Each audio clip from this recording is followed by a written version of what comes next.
你好，欢迎收听。今天我们来深入聊聊你给的这些资料。主题嘛，是关于一个特定时代的嗅觉美学。我们总说眼见为实，耳听为虚，但你想想，如果一个时代的精神气质，它的风雅和品味是能被闻到了呢？在你分享的材料里啊，宋代人就给出了一个特别妙的答案。他们把这个焚香跟点茶、插花、挂画放在一块儿，叫生活四艺。所以今天呢，咱们就来当一回追香人，顺着一绺1000年前的青烟，看看它到底能带我们走多远。从远洋的商船到文人的书斋，再到他们最私密的内心世界。哎，你这个切入点很有意思，因为一提到香，很多人第一反应可能是唐代那种雍容华贵、浓墨重彩的感觉。但你提供的资料很敏锐地指出了一个关键区别：宋代的美学它是向内收敛的，追求的是一种安静的气韵和平淡美，所以香的身份也变了。它不再仅仅是唐代那种彰显地位、熏香衣物的奢侈品，或者单纯的祭祀用品，而是变成了一座桥，一座通向内心平静的桥。这背后啊，既有全球贸易的波澜壮阔，也有文人雅士的哲学思辨。好，那我们就从最基础的物开始吧。这里有奇妙的青烟，它的源头在哪儿？资料里提到了一条香料之路，说白了就是我们熟悉的海上丝绸之路。但在那个时代，它在很大程度上就是为香料服务的。看着资料里的地图，从三佛齐，也就是今天的苏门答腊，一路到广州、泉州，那些大式商船劈波战浪而来，船舱里装满了乳香和沉香。是的，这个是理解宋代香文化的一个关键的经济背景。宋代是中国历史上引进海外香料品种最多、规模最大的时期，达到了100多种。而且这些香料可不只是奢侈品，它们是实打实的硬通货，是国家财政的重要支柱。资料里有个数字特别惊人，南宋初年，市舶收入，也就是海外贸易的关税，一年最高能达到200万民。这是个什么概念呢？这笔钱几乎占了当时朝廷年度现金收入的1/5。等一下，这太夸张了。也就是说，单靠进口香料收的税就能撑起国家财政的一大块。这让我想到今天的石油。所以香料从遥远的异域来到港口，不仅充实了国库，也渗透到了大街小巷。对，它不再是皇宫贵族的专属了。完全正确。你分享的资料里描绘了汴京和临安的城市生活景象，官方设立了专门的香药局来管理和评价供应香料。而到了晚上呢，夜市里还有推着小车叫卖的香婆，沿街兜售他们自己做的香饼、香丸。香已经彻底从神坛走向了百姓的日常生活。这就带来一个很有意思的现象：当一样东西普及之后，它就会变成一种社会标准，甚至是一种社交压力。正是如此，资料里那个梅香斗臭的对比就非常生动。一边是官员梅巡，每天都要用2炉香把自己的官服熏得透透的，人送外号梅香。据说皇帝都特别喜欢召见他，就是想闻闻他又换了什么新香型。而另一边呢，是才子窦元彬，才华横溢但急修不边幅，不爱洗澡，被称为北宋最臭。哈哈，这对比太强烈了，这真的让我们反思一下今天对香水的痴迷。原来1000年前，一个人的趣味就已经是他生活品质、审美情趣，甚至是人格的一张公开名片了。我很好奇，窦臭看到今天那些男士香水广告会作何感想？这说明在当时，用香已经是一种深入骨髓的文化自觉。那么问题来了，既然全社会都这么爱香，他们肯定不会满足于简单的点燃一块木头吧？没错，这就引出了我们下一个话题：宋人具体是怎么玩香的？资料里提到了一个关键的转变，从生焚到合香。也就是说，他们不再满足于直接点燃一块沉香或檀香，而是开始像调配鸡尾酒一样，玩起了香料的艺术。这个比喻很贴切，这里的逻辑和现代香水工业惊人的相似，已经有了前调、中调、后调的雏形。他们把香料分为3类，起了很有趣的名字：君、臣、佐、使。君臣佐使，听起来像一个朝廷，可以这么理解，菌就是主题香韵，是这支香的灵魂，一般是沉香、檀香这种珍贵的香料构成香气的骨架。陈就是来辅助菌丸的，比如甘颂、丁香，它们的作用是调和修饰，让香气更丰富、更有层次感。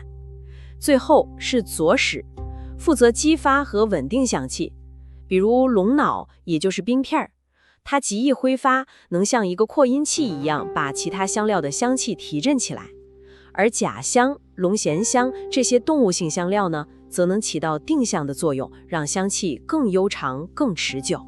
这也太精细了，这已经不是简单的焚香，这是在搞嗅觉的创作啊。不过最让我惊叹的是隔火熏香这个方法，你提供的资料里描述的特别详细，听起来不像是焚香，倒像是一场高风险的化学实验。哈哈，可以这么说。你想象一下这个过程，首先在香炉里埋入一块烧得通红却没有明火的木炭，然后铺上一层厚厚的极其细腻的香灰，再用工具把香灰压实抚平，接着在中心轻轻地开一个叫火穴的小孔，让炭的热量能透上来。最关键的一步是在火穴上放一片薄薄的云母或者银叶作为隔片，最后才把精心调配好的香丸或者香片放在这片银叶上。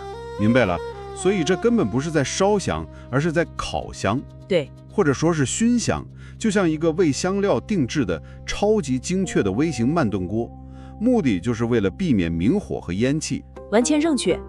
这被宋人视为火上的艺术，他们认为品香的最高境界是取味不取烟。烟火的焦灼气会破坏香料本身纯粹温润的香气，那是煞风景的。这种极致的追求还体现在模拟自然上，他们会把名贵的沉香和新鲜的茉莉花、栀子花等一起密封起来，反复熏蒸，让木头的沉静和花朵的清润完美融合。哇，所以他们追求的最高境界根本就不是闻到香料的味道，而是闻到一种意境。闭上眼，你闻到的不是炉子里的那颗香丸，而是嫩寒清晓，行孤山里落间。清晨走在杭头溪谷边，梅花刚刚绽放的那种感觉，这已经是一种诗意的行为了。是的，而把这种诗意行为推向哲学高度的，就是以苏轼和黄庭坚为代表的这群文人。说到宋代文人与香，这两人是绕不开的丰碑。我们先聊聊苏轼吧。他一生坎坷，把把被贬，但他的用香之道却体现了一种寓雅于简的豁达智慧。对，资料里提到了一个非常有名的香方，叫苏内汉平牙香。它的特别之处在于，主料里没有用当时贵比黄金的沉香，而是用了白檀、乳香这些相对平价的材料。但最有创造性的是，苏轼往里加了什么呢？荔枝壳、松球、枣核，这些在我们看来就是生活垃圾的东西。等等，荔枝壳和松球，恕我直言，我小时候在院子里烧过这些东西，那味道就是烟味儿，呛人的烟味儿。它是怎么做到让它变香的？这里面有什么秘诀吗？这就是大师的厉害之处了。秘诀在于处理和配比。比如荔枝壳要用酒浸泡，然后烘干，去除烟火气，只留下一点淡淡的果木清甜。这既是他被贬后经济上的无奈，更是一种物尽其用、变废为宝的审美升华。他在向世人宣告，真正的风雅不在于你拥有多昂贵的材料，而在于你有没有一双发现美、创造美的手和一颗通透的心。如果说苏轼是乐天派的创意玩家，那黄庭坚就是一位真正的香批。他对香的痴迷已经进入了宗教和哲学的层面。是的，黄庭坚把焚香看作是一种修行。他从佛经《楞严经》里香言童子通过闻香而悟道的过程中得到启发，提出了一个叫鼻观的法门。对他来说，焚香是用来对抗内心焦虑和心魔的工具。鼻观，用鼻子来观察世界，观察的不是世界，是内心。他写过一句诗：隐迹香溢柱，灵台占空明。意思是靠在桌边点上一炷香，看着青烟升起，慢慢散去，整个人的精神世界就变得清澈空明了。他通过观察香从空处起，以向空处灭的这个过程，来体悟世事无常，从而获得内心的平静。这是一种香成合一的思想，标志着宋代精神文明的高度成熟。香不再仅仅是嗅觉产品，而是通向智慧的桥梁。他们之间的友谊也充满了香气。资料里那个叫返魂梅的故事就特别动人。是啊，那则意是特别能体现香在他们之间扮演的角色。故事是说，有一次黄庭坚在朋友慧宏禅师塔里闻到了一种能完美模拟梅花香气的韩魏公浓梅香。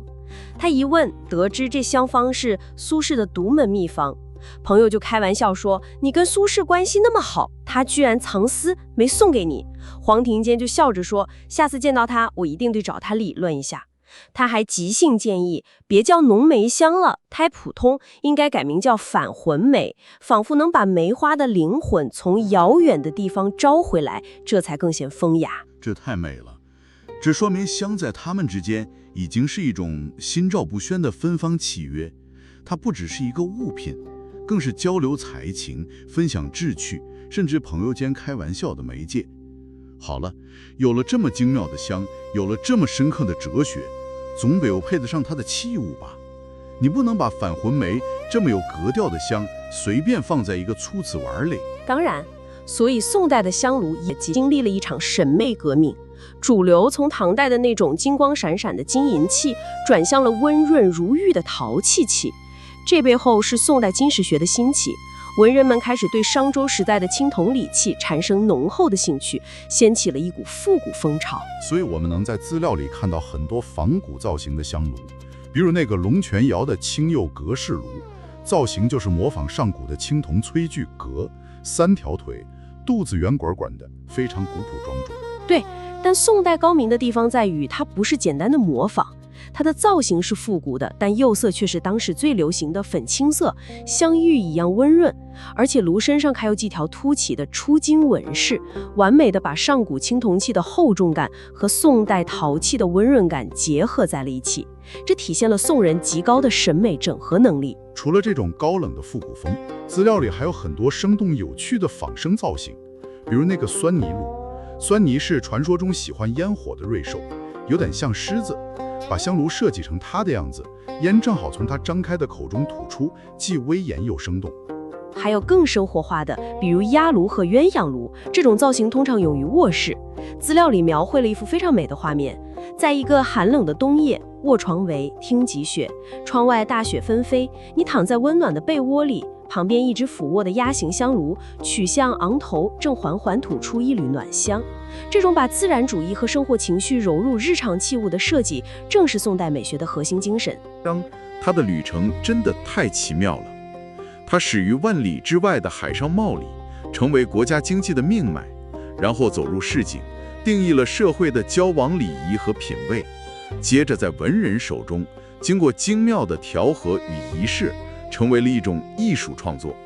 最终在黄庭坚的笔观中，它化为了一条通往内心宁静的捷径。是的，从物质到精神，它贯穿了整个宋代社会。